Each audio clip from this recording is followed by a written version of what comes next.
kopesa biloko ezoya mpona koya kotala bino message nini oyo yo ozali na yango okoki kopesa na bayimboka bayeba kolanda biso?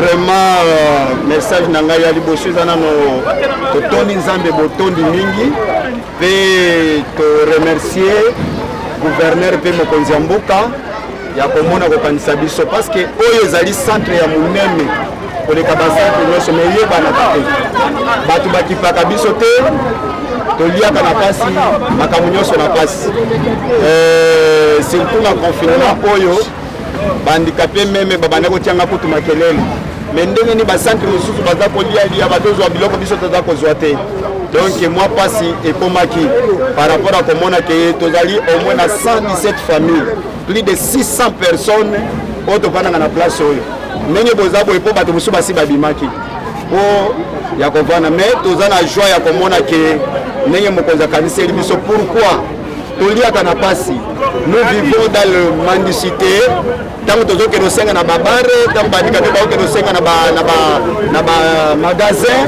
me bamagasin na bakangi yango alors toyaki komona mpona makambo etali coronavirus to covid-19 toyaki komona ke bandikape nde bazali expose na maladi wana parce que aliaka na ton du jour le fait ke azali na eloko akolia te place akokende kosenga akokende okutana mpe na maladi epuis ntango akozonga awa enyi koloba keno biso nyonso toza bakandida ya coronavirus yango tolobaki ke en tout cas eza mbala liboso boye tomona boye me ezala mbala suka te bakaniselaka biso parce que tozovivre mpenza na pasi meme ata na baloko na biso ndenge ozomona awa eza kotanga na ndenge ya kosakana te soki mbula ebeti okuta handicapé mosusu aza aveugle il est handicapé il est aussi aveugle mbula ekobetela ya kopola kaka wana ifo baya komema ye toza na badifficulté moko makasi en plus batoilette na biso ndenge ezali awa tokolia bien mais soki bomeki kotambola bokuta mpenza keno banyei ebimi mpenza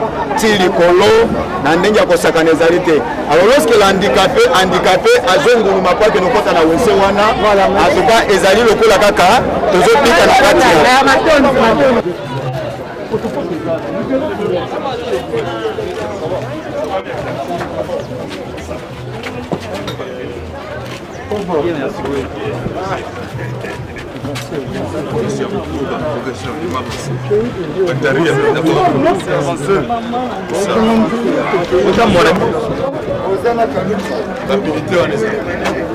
Papa.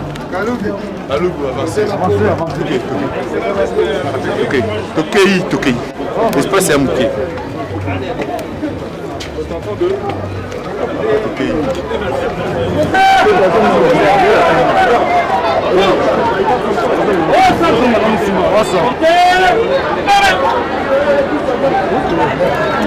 Monsieur le gouverneur de la ville-province de Kinshasa, Excellence, les cadres et agents du groupe d'intervention sont rangés pour vous accueillir et vous rendre tout déjeuner à l'occasion de votre visite au centre de président.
toza na difficulté isika toza mouvement ya makasi tokangami moya kobika ezali te batoilette ezali moke ezokoka te bandikape tokangami na basi na bana atouffement ya makasi oyo ezali na biso donc moyen ezali te na makambo wana façon ya kovivre nde ezali te bandikape kusu totangi baklasi misala mpe eza te toza kosala te kaka eza na biso mama kasi toyokaki te bavotaki lwa moko mpona bino bahandikape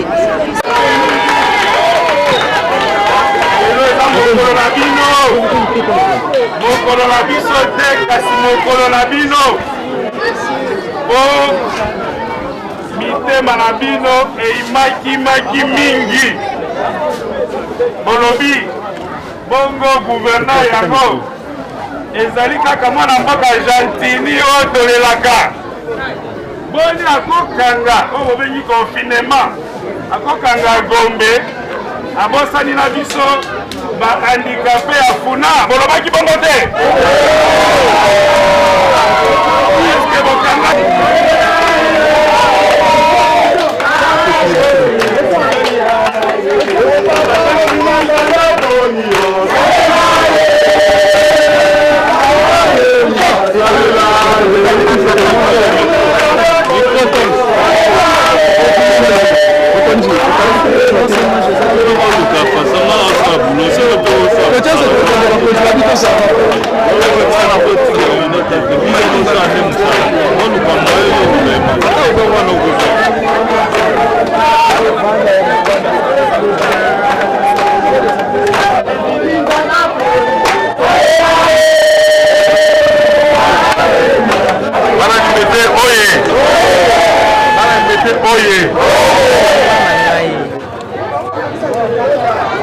esengo mingi kutana bino lelo moko na ye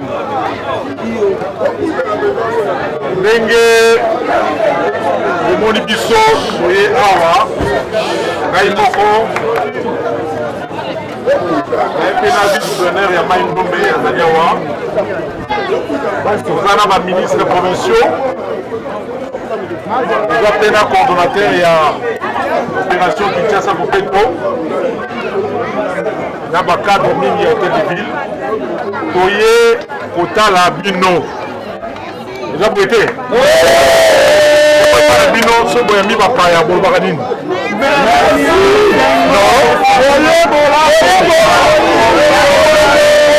soki boyambi bapaya bolobaka nini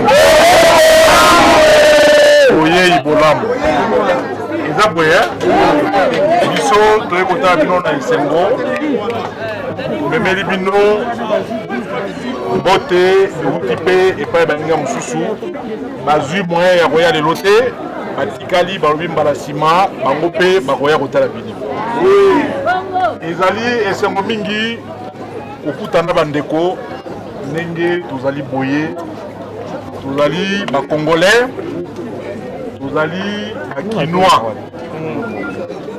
tobotamaki bakinois tokokufa tobotamaki bakongolais tokokufa voilà bato na bato na bandeko na bango tozali bandeko ndenge tozali awa mais nzambe ye moko ayebi ndenge asala bana na ye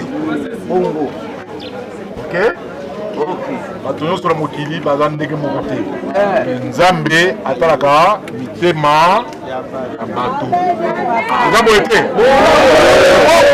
nzambe atalaka mitema voilà yango wana totingi no merci mingi ndenge boyambi biso lelo awa epai na bino biso mpe ndenge toye kotala bino toyaki maboko pamba te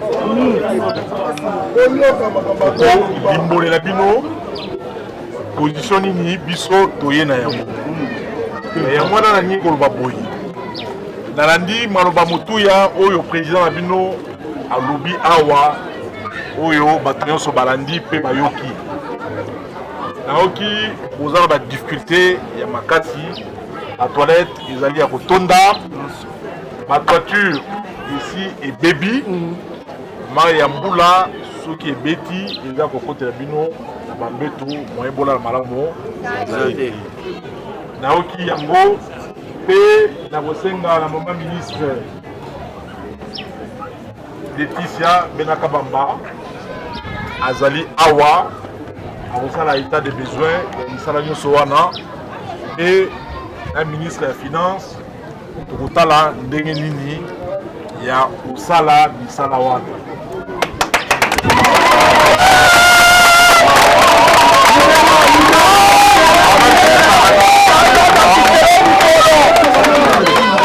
Actuellement, en contact na président Nabino et Totala Ndengenini ya kubungisa la toilette et ya kubungisa voiture.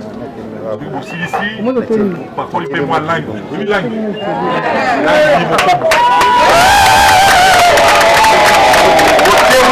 Couleur na bandako oyo bandeko bavandi.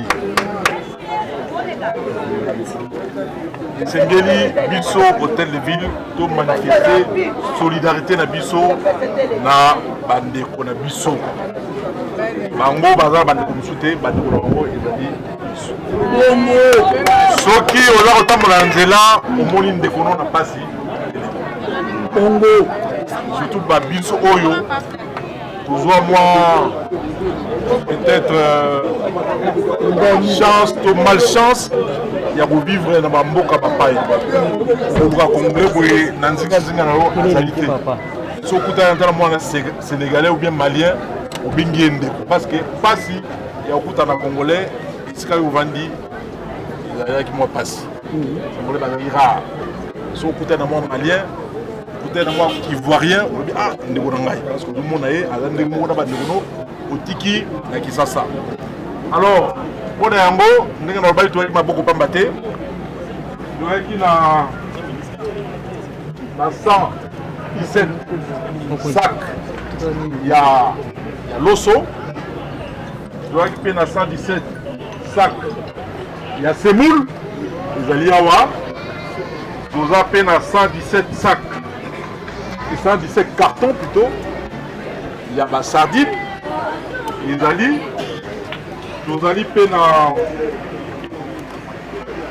117 cartons ya sucre, huile, tomate na miliki ezali maladi ekozwa yo soki moke te.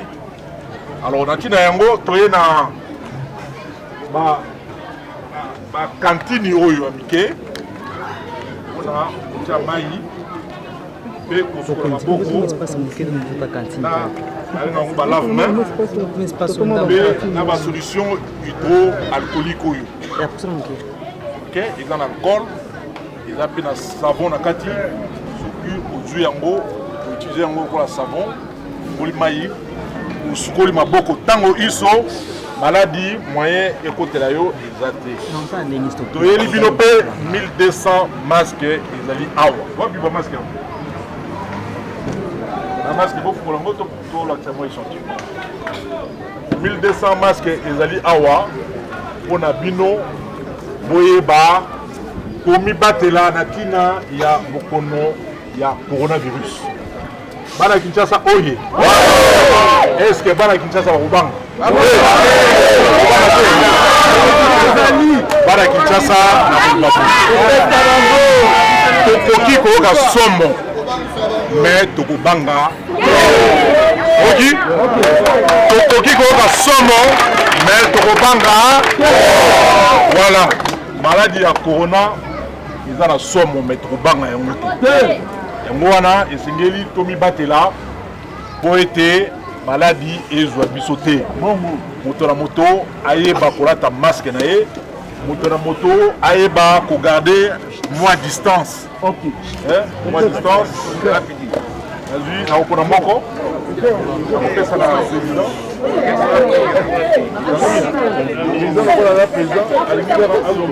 Voilà. Alors, esengeli moins distance sociale, distanciation physique, pour ete moto oyo ovandi na ye oyebi te soki bokono ekotelaki parce que tomoni na kati ya mboka na biso ya Kinshasa bandeko bakufi mwa mingi ndeko baza kokufa bolanda bilobaloba ya bato te bolanda basongi te bokono eza na mboka bato basi bakufi plus de 82 personnes basi bakufi esengeli tomibatela soki omibateli mpe bandeko oyo boza na bango nzinga. Alors kovanda wa mingi te toyaki kotala bino tomemeli bino mpe mwa libonza ya moke mpe soki tolongola awa tokotala bandeko mosusu oyo baza na badifficulté na commune ya Njili. Mpona lelo tosukisi awa botikala malamu mama Leticia.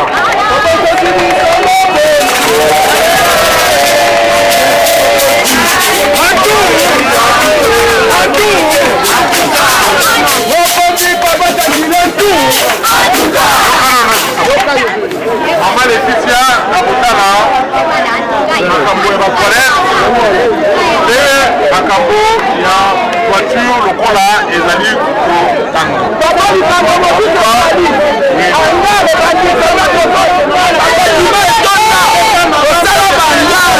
bangare wana epifi awa tozolala te mo ezokotela biso na bangare batima etonda bandika to batonda biso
Étant donné que vous êtes le numéro 1 de la ville-province de Kinshasa, vous n'avez pas hésité de répondre aux cris des enfants à cette façon difficile. Que nous sommes ici représentés suite à la pandémie qui bat dans le monde. En particulier notre pays qui est touché par ce virus Covid-19. Au nom de tous les enfants ici, réunis, nous vous souhaitons bonne arrivée. Que le Seigneur bénisse votre travail. Merci à vous, Papa Gentilou. Vous remercier, vous qui avez organisé cette réception. Nous sommes aujourd'hui dimanche, c'est les jours du Seigneur. Nous sommes venus partager avec vous ces petits moments. Nous vous remercions pour cet accueil chaleureux. Nous vous remercions aussi de vous être mobilisés. Vous avez laissé tomber vos activités de tous les jours. Vous vous êtes sacrifiés pour organiser cet accueil. Alors, comme vous le savez, nous sommes donc les dirigeants de la ville de Kinshasa. Je suis donc le gouverneur de la ville de Kinshasa. C'est à ce titre que je me suis dit, nous sommes dimanche, il serait intéressant pour nous d'aller visiter les orphelins. Nous sommes venus manifester notre solidarité vis-à-vis des orphelins et leur dire qu'ils ne sont pas seuls. Ce sont des jeunes filles, j'imagine. Et je sais qu'il y a beaucoup d'orphelinats ici. Il y en a si bonne santé. Et nous vous remercions pour cela. Alors comme vous le savez, nous ne sommes pas venus le bras ballant. Nous vous avons amené un petit quelque chose. J'aimerais avoir la liste des effets que nous avons amenés ici. Alors, nous vous avons amené des sacs de semoule, des sacs de riz, des bidons d'huile, des sacs de sucre, des boîtes de lait, des boîtes de sardines et aussi des boîtes de corned-beef. Nous vous avons amené aussi de solutions hydroalcooliques pour vous permettre de vous laver les mains fréquemment, à tout moment, parce que la meilleure façon de mettre un obstacle entre nous et la pandémie coronavirus, c'est notamment les lavages fréquemment de mains. Nous devons nous laver régulièrement les mains. Nous devons aussi porter des masques. Nous vous avez amené ici des masques. J'aimerais avoir des échantillons ici pour remettre à la sœur thérésienne. Ok? Nous vous avons amené aussi des masques, des solutions hydroalcooliques et aussi plusieurs dispositifs de lavage de mains avec des solutions hydroalcooliques qui vont avec. Alors, comme l'a si bien dit le bourgmestre de la commune de Ndjili, l'air n'est pas au discours volubile. Nous allons passer aux choses sérieuses. Cela étant, on va remettre quelques échantillons à la sœur thérésienne. La sœur Jeanne. Jeanne comment? Jeanne Ilangambo. Ilangambo. Voilà. Merci, sœur Jeanne. Vous avez quelques échantillons. Des masques pouvant nous aider à mettre une barrière entre nous et la pandémie coronavirus. Portez régulièrement vos masques. D'ailleurs, c'est une obligation, le port obligatoire des masques, c'est une décision de l'hôtel de ville pour laquelle tout le monde doit exécuter. Si vous mettez vos masques, vous n'allez pas attraper la maladie. Si vous lavez régulièrement le main, vous n'allez pas non plus attraper la maladie qu'on appelle le coronavirus. Donc lavez-vous les mains régulièrement, portez vos masques, parce que c'est une obligation. C'est aussi un moyen de mettre une barrière entre vous et la maladie, et surtout garder une distanciation physique, une distanciation sociale entre vous. La distance recommandée est celle de 1 mètre minimum. Donc gardez cette distanciation sociale. Je pense qu'on a presque terminé. Comment? Ah, on a passé les effets que nous avons amenés.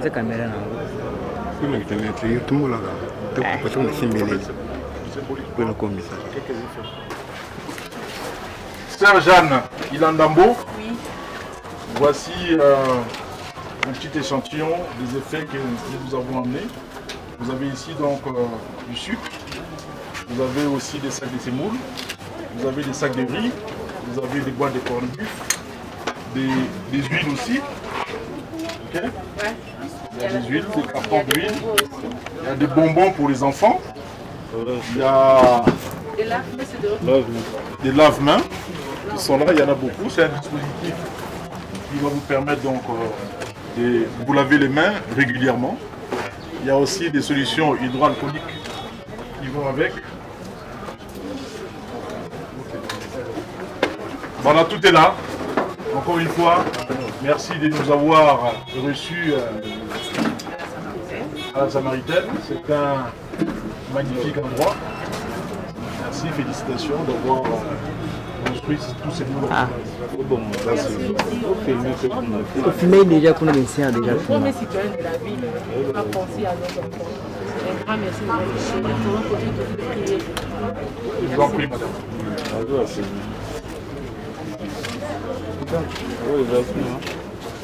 Mais aussi de le nourrir tous les jours. Et c'est comme ça que nous avons commencé d'abord l'idée où nous avons amené quelques dons, notamment des sacs de riz, des sacs de semoule, du bidon d'huile, des boîtes de sardines, des boîtes de corned-beef, du sucre également. Nous avons amené également des masques pour permettre à nos orphelins ainsi que nos handicapés de faire face donc à cette pandémie des coronavirus. Nous avons continué ici, également nous avons fait la même chose, nous avons du sucre, nous avons amené du bonbon parce que nous avons beaucoup d'enfants ici. Nous avons amené des boîtes de conserve, des boîtes de sardines, des boîtes de corned-beef, des bidons d'huile, des sacs de riz, des sacs de sucre, des sacs de semoule aussi. Alors c'est une façon pour nous de manifester notre solidarité, nous l'hôtel de ville. C'est une façon aussi d'avoir cette proximité-là avec les gens en détresse, les gens en difficulté. Vous savez, les enfants orphelins qui ont perdu leurs enfants vivent des moments assez difficiles. Vous imaginez un enfant de 5 ans qui n'a pas de maman, qui vit aux dépens de l'aide qui arrive quelquefois rare. Mais nous avons la chance ici dans notre pays. Nous avons plusieurs organisations, notamment des orphelinats, qui s'occupent des enfants abandonnés, des enfants orphelins. Alors j'aimerais dire à tous les Kinois, de façon générale, c'est là qui ont une certaine responsabilité sociétale, de jeter un œil du côté des handicapés qui vivent des moments difficiles. Au lieu de continuer à donner, jeter l'argent par la fenêtre, dans des boulevards, au niveau du centre-ville, ils doivent se rapprocher des orphelinats, amener leurs dons et tout ça, et puis je pense que ça aiderait les enfants qui en ont grandement besoin. Merci papa. Est-ce que vous avez la biso maloba o nyonso tuna lingala po bato nyonso pe ba olanda yo ba yo kamu vraiment bien. Alors on a rekolba eza boye le lot de amis mokolo ya yenga mokolo yo biso bandima yesu to kena kosambela mokolo ya yenga decideki de lo natala baninga oyo tokotala na limité bahandicapé baza na basituation difficile toki komona bango amemi bango mwa badon basaki ya semoule basaki ya loso babidon ya huile baboite ya basardine baboite ya bacorned-beef mpe tomemi bango bamaske bayeba komibatela ntina ya bokono ya coronavirus tomemi bango mpe badispositif oyo bakoki na basolution hydroalcoolique po basukolaka maboko ntango nyonso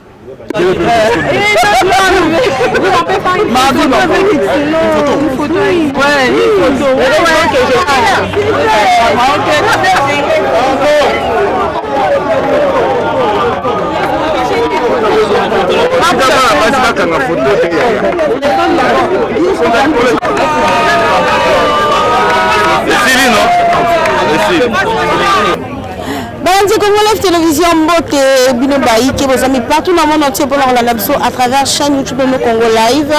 Mais ça va même matali politique ya mboka mso Congo, mais matali actualité molo penza to tambolaki nzela moko na mwana mboka le numéro 1 ya ville Kinshasa, Chantiningo bila elongo na Timothée Lenoir na Chantiningo bila peut-être kitaki na première esika wapi penza to mwana bande comme ba bika kabongo na bokono o bengi handicap, personne vivant avec l'handicap tozaki wana bomonaki na ngobila ndenga yaki na tina kaka ya Kinshasa popeto na tina ya état d'urgence ko kabola moi loso moi eloko ya moke peto kitaki awa na quartier 1 donc na orphelinat esika wapi ngobila mbaka yaki penza ko sunga ba orphelin pe ba orpheline na matali mike po sunga bango sika to na suka. Merci na bino so banaki biso partout to tiki bino bolanda penza ndenge ba nyose lekaki ya bongo to mutani bongo na si